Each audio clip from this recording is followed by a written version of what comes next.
Hello students, again welcome to the official YouTube channel of SSCM College Mandalgarh। हमारा आज का topic है consumers equilibrium इन indifference curve. तटस्थ वक्र विश्लेषण या उदासीनता वक्र विश्लेषण के अंतर्गत उपभोक्ता का साम्य कि जो उदासीनता वक्र हमने पढ़ा, तटस्थ वक्र, उससे क्या आशय था कि उदासीनता वक्र दो वस्तुओं के उन विभिन्न संयोगों को प्रदर्शित करता है। हम जो इंडिफरेंस कर्व बनाते हैं, इसमें आप दो वस्तुएं लेते हैं ना, इधर एक्स वस्तु और इधर वाई वस्तु, इधर एक्स वस्तु की क्वांटिटी ऑफ एक्स, इधर क्वांटिटी ऑफ वाई, तो दो वस्तुओं के उन विभिन्न संयोगों को प्रदर्शित करता है जिनसे उपभोक्ता को समान संतुष्टि मिलती है। 1 2 3 4 5। अब एक जो इंडिफरेंस कर्व होता है तटस्थ वक्र, उस पर बहुत सारे साम्य बिंदु होते हैं। जैसे कि इस पे A टू E तक साम्य बिंदु है, 5 साम्य इक्विलिब्रियम पॉइंट्स। अब इस पे कंज्यूमर का इक्विलिब्रियम कहाँ कौन सा होगा? कंज्यूमर को इन सभी वक्रों में से, इन सभी पॉइंट्स में से एक कॉम्बिनेशन को कंज्यूमर को चॉइस करना है कि इनमें से कोई भी एक कॉम्बिनेशन कंज्यूमर को चूज करना है कि वो एक्स की इतनी क्वांटिटी और वाई की इतनी क्वांटिटी परचेज करेगा। तो उपभोक्ता का साम्य कब होगा कि उपभोक्ता कितनी क्वांटिटी खरीदेगा। तो इस वीडियो में हम उपभोक्ता के साम्य का ही अध्ययन करेंगे। प्रोफेसर हिक्स ने उपभोक्ता के साम्य हेतु उदासीन वक्र एवं बजट रेखा का प्रयोग किया है। इसमें हमें दो चीज़ें, उदासीन वक्र, इंडिफरेंस कर्व, हम ऑलरेडी पढ़ चुके हैं। सेकंड है आपका बजट रेखा, कि बजट रेखा से क्या आशय होता है वो हम इस वीडियो में देखेंगे। अर्थात एक उपभोक्ता अपनी सीमित मौद्रिक आय का किस प्रकार श्रेष्ठतम उपयोग कर अधिकतम संतुष्टि प्राप्त कर सकता है। इसमें उदासीन मानचित्र उपभोक्ता के विभिन्न प्राथमिकता क्रम को व्यक्त करता है तथा बजट रेखा दो वस्तुओं की अधिकतम मात्राओं को, दो चीज़ों को आधार माना है। एक तो उदासीन वक्र इंडिफरेंस कर्व, जिसे हम तटस्थ वक्र भी कहते हैं, और सेकंड है बजट रेखा। तो हम उपभोक्ता के साम्य में आगे बढ़ने से पहले बजट रेखा से क्या आशय होता है वो देख लेते हैं कि बजट रेखा से क्या आशय है। दो चीज़ें मानी है प्रोफेसर हिक्स ने उपभोक्ता के संतुलन के लिए, तो उदासीन वक्र और सेकंड है बजट रेखा। तो फर्स्टली बजट रेखा से क्या आशय होता है, अगर मैं सामान्य शब्दों में समझाऊं तो कि एक उपभोक्ता अपनी दी हुई आय, माना कि एक उपभोक्ता की आय 100 रुपये है, तो उन 100 रुपये में वो x की कितनी मात्रा और y की कितनी मात्रा खरीद सकता है। माना कि x 0 खरीदे और y इतनी खरीदे, फिर x की क्वांटिटी बढ़ा देगा तो उसे y की कुछ इकाइयों का क्या करना पड़ेगा, त्याग करना पड़ेगा। तो इस तरह हम एक कॉम्बिनेशन बनाते हैं, एक लाइन, कि जो उपभोक्ता अपनी दी हुई आय से क्रय कर सकता है। संभावित वस्तुओं की मात्रा जो एक उपभोक्ता अपनी दी हुई आय से क्रय कर सकता है वो कहलाती है आपकी बजट रेखा या मूल्य रेखा। तो बजट रेखा दो वस्तुओं की उन सभी संभावित मात्राओं को व्यक्त करती है जिन्हें एक उपभोक्ता दिए हुए मूल्य, यानी जो उन वस्तुओं का बाजार मूल्य है, एवं अपनी मौद्रिक आय से क्रय कर सकता है। इम्पॉर्टेंट है कंज्यूमर्स इक्विलिब्रियम इंडिफरेंस कर्व में। और अलग से आपको 2 मार्क्स में भी क्वेश्चन पूछा जाता है कि बजट रेखा या मूल्य रेखा से आप क्या समझते हैं। तो बजट रेखा दो वस्तुओं की उन सभी संभावित मात्राओं को बताती है जिन्हें एक उपभोक्ता दिए हुए मूल्य पर अपनी मौद्रिक आय से क्रय कर सकता है। इसे मूल्य रेखा या व्यय रेखा भी कहते हैं। बजट रेखा एक और उपभोक्ता की मौद्रिक आय को व्यक्त करती है और दूसरी ओर दोनों वस्तुओं की अधिकतम क्रय की जा सकने वाली मात्रा को, उपभोक्ता की आय और उपभोक्ता अपनी दी हुई आय से दिए हुए मूल्य पर अधिकतम कितनी वस्तुओं की मात्रा को क्रय कर सकता है। बजट रेखा का ढाल दोनों वस्तुओं के सापेक्षिक मूल्यों पर निर्भर करता है। जो बजट रेखा का जो ढाल होता है, slope of budget line, X वस्तु का मूल्य डिवाइडेड बाय वाई वस्तु का मूल्य, price of x divided by price of Y. Budget रेखा पर या अंदर स्थित किसी भी संयोग को उपभोक्ता प्राप्त कर सकता है। माना कि जैसे ये आपकी बजट लाइन है, तो इसके ऊपर यदि कोई संयोग आ रहा है या इसके अंदर कोई संयोग है तो उसे तो उपभोक्ता क्या कर सकता है, क्रय कर सकता है। लेकिन बजट रेखा के बाहर स्थित बिंदु को प्राप्त, या अगर यहाँ कोई कॉम्बिनेशन है, बजट रेखा के बाहर यदि कोई बिंदु है तो उसे उपभोक्ता प्राप्त नहीं कर सकता। इसे हम अनअटेनेबल पॉइंट कहते हैं, अप्राप्य बिंदु। समझ में आया बजट रेखा क्या होती है। एक उपभोक्ता अपनी दी हुई आय से दो वस्तुओं के जो उनका मूल्य दिया गया है उनसे अधिकतम कितनी मात्रा क्रय कर सकता है, तो उसके बहुत सारे संयोग बन जाते हैं। अब जो बजट रेखा के ऊपर होता है और बजट रेखा के अंदर होते हैं वो संयोग तो प्राप्य संयोग होते हैं कि उपभोक्ता उन्हें प्राप्त कर सकता है, और जो बजट रेखा के बाहर होते हैं उन्हें हम अनअटेनेबल पॉइंट कहते हैं। नेक्स्ट है, आप ये इसी को समझा रखा है। फिर देखो एक एग्जाम्पल दिया है, माना कि एक उपभोक्ता के पास 1000 रुपीज़ है, उसके उपभोक्ता की आय कितनी है, इनकम दे रखी है 1000 रुपये, जिसमें वह एक्स वस्तु व वाई वस्तु को क्रय करना चाहता है। एक्स वस्तु का प्राइस आपको दिया हुआ है 100 पर इकाई और वाई वस्तु का मूल्य है 50। 1000 तो उसकी क्या है, इनकम है। एक्स वस्तु का मूल्य है 100 और वाई वस्तु का मूल्य आपको यहाँ गिवन है 50। तो उपभोक्ता एक्स वस्तु की अधिकतम 10 इकाइयाँ खरीद सकता है मैक्सिमम, और वाई वस्तु की 20 इकाइयाँ। एक्स वस्तु की 10, क्योंकि इसको मल्टीप्लाइड बाय आप 10 करोगे तो ये आपका 1000 हो जाएगा, और 50 मल्टीप्लाइड बाय 20 करोगे तो ये कितना हो जाएगा आपका 1000। तो हमने इनको जो भी संभावित हो सकती थी, 1000 रुपये है, एक्स वस्तु का मूल्य है 100 रुपये, वाई वस्तु का मूल्य है 50 रुपये। तो अब उपभोक्ता क्या करे, या तो एक्स की 10 खरीद ले, वाई की 0 खरीद ले, या एक्स की 0 करे और वाई की 20। यहाँ आपकी जो आय है वो हमेशा 100 रुपये ही होगी, 1000 रुपीज़ है तो वही होगी। इसकी 1, इसकी 18, इसकी 2, तो इस तरह से ये विभिन्न संयोग है जो एक उपभोक्ता अपने दिए हुए वस्तु के दिए हुए मूल्य और अपनी आय से क्रय कर सकता है। अब इन संयोगों में से उपभोक्ता कौन से संयोग को अपनाएगा, ये किससे डिसाइड होगा, कंज्यूमर्स इक्विलिब्रियम, उपभोक्ता के साम्य में ये हम चीज़ निर्धारित करते हैं। तो अब ये जितने भी कॉम्बिनेशन है MNOP, जब हम इसको इस तरह ग्राफ पे प्लॉट करते हैं, ये एक्स वस्तु है, ये वाई वस्तु है। अब एक्स वस्तु की जो यहाँ देखिए, एक्स वस्तु की मैक्सिमम कितनी है 10 और वाई वस्तु की कितनी है 20, यानी एक्स वस्तु की अब 10 इकाइयाँ हैं, बाकी सब उससे कम है। तो ये मैक्सिमम आपने यहाँ एक्स वस्तु की 10 इकाइयाँ बता दी हैं, और ये वाई वस्तु की आपने 20 बता दी है, बाकी सब 20 के अंदर अंदर है। तो ये मैक्सिमम है, तो दोनों मैक्सिमम को मिला के आपने एक ये लाइन बना दी। तो ये क्या कहलाती है, आपकी बजट रेखा। आपको प्रॉपर ग्राफ पे इस तरह से प्लॉट नहीं करना है, हम सिर्फ एक इसी तरह इकोनॉमिक्स में एक आपको बस ये ध्यान रखना है कि इसकी 10 है, इसकी 20 है। तो ये जो लाइन है आपकी यहाँ कोई नाम नहीं गिवन है, जैसे मैं इसको नाम दे दूँ A1 B1, तो ये A1 B1 आपकी क्या है, बजट रेखा है। समझ में आया। दो वस्तुएं हैं, एक्स वस्तु और वाई वस्तु, उपभोक्ता की दी हुई आय और उन वस्तुओं के मूल्यों में से उनकी संभावित मात्राओं को जो हम ग्राफ पे प्लॉट करते हैं, तो जो रेखा बनती है वो क्या कहलाती है, आपकी बजट लाइन। बजट रेखा में परिवर्तन हो सकता है।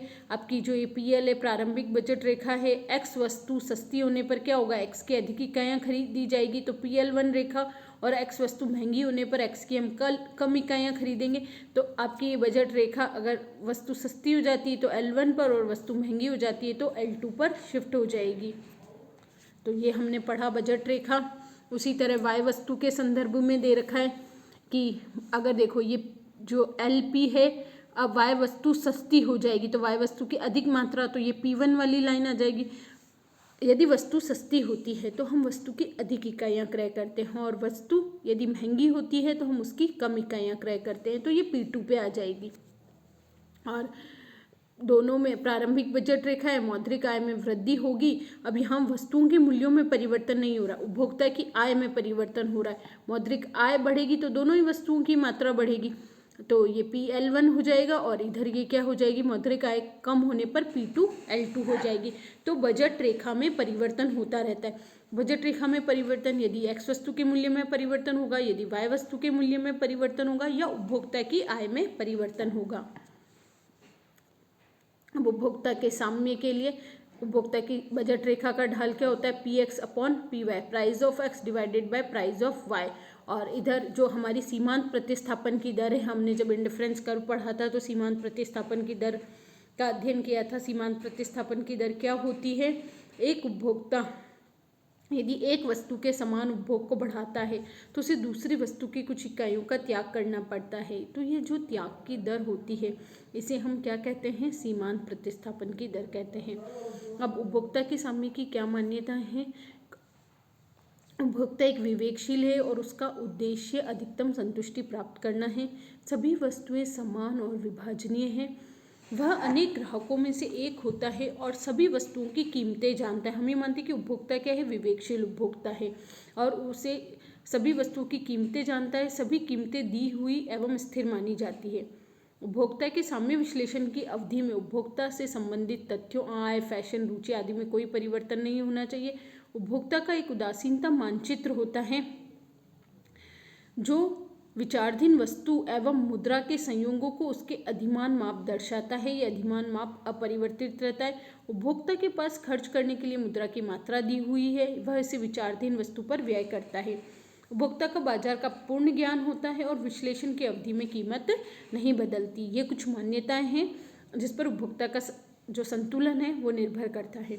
अब उपभोक्ता के साम्य की दो मतलब कि उदासीनता वक्र में प्रोफेसर हिक ने उपभोक्ता के साम्य के लिए दो चीज़ों को आधार माना है। पहला उदासीनता वक्र और सेकंड है हमारी बजट रेखा। अब क्या कंडीशंस होती है, मेन यही है कि उपभोक्ता के साम्य की शर्तें। हमसे पूछा जाता है कि उदासीनता वक्र में उपभोक्ता के साम्य कब होता है, तो उदासीनता वक्र में उपभोक्ता के साम्य के लिए निम्नलिखित शर्तों का पूरा होना आवश्यक है। जब ये शर्तें पूरी होगी तभी उपभोक्ता किसकी स्थिति में होगा, इक्विलिब्रियम की उपभोक्ता साम्य की स्थिति में होगा। उदासीनता वक्र विश्लेषण के अंतर्गत उपभोक्ता की साम्यावस्था मार्शल के उपयोगिता विश्लेषण से भिन्न होती है। इसलिए इसमें उपभोक्ता की साम्यावस्था के लिए पहला एक तो उपभोक्ता का उदासीनता मानचित्र और कीमत रेखा दोनों का हम अध्ययन कर चुके हैं। अब उपभोक्ता के साम्य के लिए किन निम्न शर्तों का पूरा होना आवश्यक है। पहला, उपभोक्ता उस बिंदु पर साम्यावस्था की स्थिति में होगा जहां पर उदासीन वक्र एवं बजट रेखा एक दूसरे को स्पर्श करती हो। ये हमारा उदासीन वक्र था, इंडिफरेंस कर्व। ये इधर वही एक्स वस्तु, इधर वाई वस्तु, ये ओ एक्स एक्सिस, ये ओ वाई एक्सिस, और ये हमने पढ़ी थी बजट रेखा। ये इसमें टच नहीं हुआ है तो ये इस तरह बनेगा। तो ये क्या हो रहा है, उपभोक्ता उस बिंदु पर साम्यावस्था की स्थिति में होगा जहां पर उदासीन वक्र व बजट रेखा एक दूसरे को स्पर्श करते हैं। यानी इस बिंदु पर स्पर्श कर रहे हैं तो इस बिंदु पर ई पॉइंट पर उपभोक्ता क्या होगा, साम्यावस्था की दशा में होगा। ये मेन आपका इक्विलिब्रियम का डायग्राम है। इसमें ऑनलाइन इसमें इसी तरह से बना है, आपको आगे दिया हुआ है। साम्य बिंदु पर उदासीन वक्र का ढाल तथा बजट रेखा का ढाल बराबर होना चाहिए। जो हमारा उदासीन वक्र का ढाल हम किससे मेजर करते हैं, सीमांत प्रतिस्थापन की दर, उसका क्या फॉर्मूला होता है, change in y upon change in x, यानी एक्स वस्तु में कितना परिवर्तन हुआ है और वाई वस्तु में कितना परिवर्तन हुआ है। और जो बजट रेखा का बजट लाइन का ढाल होता है वो price of x divided by price of y होता है। तो चेंज इन ये हाँ आपका कि ये दोनों इक्विलिब्रियम पॉइंट पर change in y upon change in x equal to price of x divided by price of y क्या होना चाहिए, इक्वल होना चाहिए। लास्ट शर्त देखो, दो साम्य की शर्तें क्या हो गई। पहली शर्त है कि उपभोक्ता उस बिंदु पर साम्यावस्था में होगा जहां बजट रेखा और उदासीन वक्र दोनों एक दूसरे को स्पर्श करते होंगे और उदासीन वक्र का ढाल बजट रेखा के ढाल के बराबर होना चाहिए। दोनों एक दूसरे को स्पर्श करते हुए होने चाहिए और दोनों का ढाल भी क्या होना चाहिए, बराबर होना चाहिए। ये तो फर्स्ट और सेकंड शर्त थी। थर्ड शर्त है संतुलन बिंदु पर उदासीन वक्र मूल की ओर क्या होना चाहिए, उन्नतोदर होना चाहिए। यानी क्वांटिटी ऑफ एक्स को हम प्राइस ऑफ एक्स से मल्टीप्लाई करें प्लस क्वांटिटी ऑफ वाई को multiplied by price of y. यही करेंगे, एक्स को एक्स की प्राइस से, वाई को वाई की प्राइस से अगर आप मल्टीप्लाई करते हो तो वो किसके बराबर आना चाहिए, उपभोक्ता की दी हुई आय के बराबर आना चाहिए। तो ये जब तीनों शर्तें पूरी होती है तो उपभोक्ता साम्य की स्थिति में होता है। अब यहाँ पे x तथा y वस्तु है, क्रमशः x वस्तु व y वस्तु। पी एक्स x वस्तु की कीमत है, पी वाई y वस्तु की कीमत है, y i की मात्रा है, m आर सीमान, बी एल बजट रेखा है। अब ये उपभोक्ता के साम्य को समझाया गया है। उपभोक्ता की उपयुक्त शर्तों एवं मान्यताओं के आधार पर जब भी आप उपभोक्ता का साम्य का विश्लेषण करते हो, 20 मार्क्स में आपको क्वेश्चन आता है तो आपको उपभोक्ता की मान्यताएं मैं पहले भी बहुत बार क्लियर कर चुकी हूँ कि हम कोई भी नियम की व्याख्या करेंगे तो हम सर्वप्रथम उसमें उस नियम का अर्थ, उसकी जो भी परिभाषा है, जैसे आपका उपभोक्ता के सामने की क्या शर्तें वो आप, फिर उसके बाद हम मान्यताएं लिखेंगे, क्योंकि जब तक मान्यताएं नहीं होती तब तक वो नियम लागू नहीं होता है। तो अभी हमने इसकी मान्यताओं का अध्ययन किया था। उपभोक्ता की उपयुक्त शर्तों एवं मान्यताओं के आधार पर अपना संतुलन प्राप्त करने का प्रयास करता है। जिस संयोग से उपभोक्ता को अधिकतम संतुष्टि प्राप्त होगी वही उपभोक्ता संतुलन की स्थिति में होगा। अभी हमने देखा ना 3 शर्तें पूरी होनी चाहिए। अब ये देखो ये सॉरी ये इंडिफरेंस कर्व 1, ये इंडिफरेंस कर्व 2 और ये इंडिफरेंस कर्व 3 है। और जो ये ST है आपकी क्या है, बजट लाइन। ST आपकी बजट लाइन है। अब ये IC1 तो इस पर टच नहीं हो रहा है, यहाँ टच हो रहा है और एक यहाँ टच हो रहा है, और ये IC3 तो कहीं भी टच नहीं हो रहा है, और ये IC2 केवल यहाँ टच हो रहा है। तो यहाँ पर जो ढाल है वो बराबर नहीं है, वो लेस देन है, और यहाँ पे जो ढाल है वो ग्रेटर देन है। और हमारी क्या 2 शर्तें हैं, पहला तो कि दोनों एक दूसरे को स्पर्श करते हुए होने चाहिए। अगर मैं IC1 में देखूँ तो यहाँ भी स्पर्श कर रहा है और यहाँ भी स्पर्श कर रहा है। A बिंदु और B बिंदु, आप ध्यान से देखिए, A बिंदु और B बिंदु दोनों पर क्या कर रहा है, स्पर्श कर रहा है। लेकिन A बिंदु और B बिंदु पर साम्य नहीं हो सकता, क्योंकि सेकंड कंडीशन क्या है हमारी, कि दोनों का बजट रेखा का ढाल और इंडिफरेंस कर्व का ढाल दोनों बराबर होना चाहिए। यहाँ ग्रेटर देन है, यहाँ क्या है, लेस देन है। तो ये एक शर्त पूरी नहीं हो रही, सेकंड शर्त।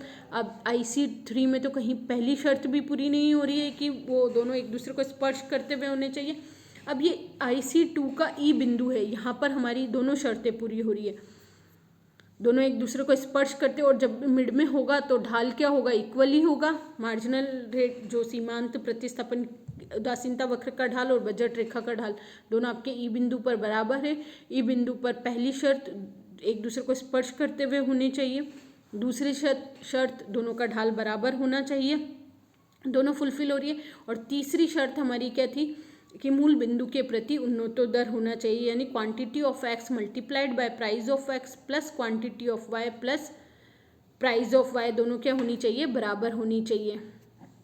अब ये देखिए A और B संयोग बजट रेखा पर स्थित है, हमारी ST लाइन पे है, प्राप्य है, किंतु उपभोक्ता को अधिकतम संतुष्टि प्राप्त नहीं हो सकेगी, क्योंकि उसी मौद्रिक आय से वह ऊपर वाले IC2 पर भी पहुंच सकता है। तो और D पे तो होगी नहीं, क्योंकि बजट रेखा से बाहर है D बिंदु, ये रहा।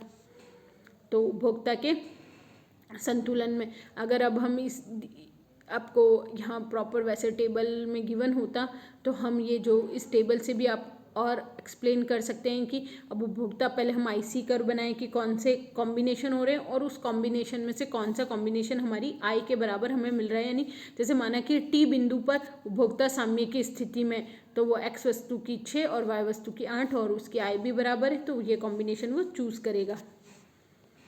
और वैसे भी बजट रेखा पर स्थित प्रत्येक बिंदु बजट लाइन का अर्थ ही है कि उपभोक्ता इस पर स्थित प्रत्येक बिंदु को अपनी आय से प्राप्त कर सकता है। तो इस वीडियो में हमने उपभोक्ता के संतुलन की स्थिति उदासीनता वक्र के संदर्भ में अध्ययन किया है। इस वीडियो से रिलेटेड यदि आपकी कोई भी क्वेरी है तो आप मुझे यूट्यूब कमेंट बॉक्स या व्हाट्सएप ग्रुप पर पूछ सकते हैं।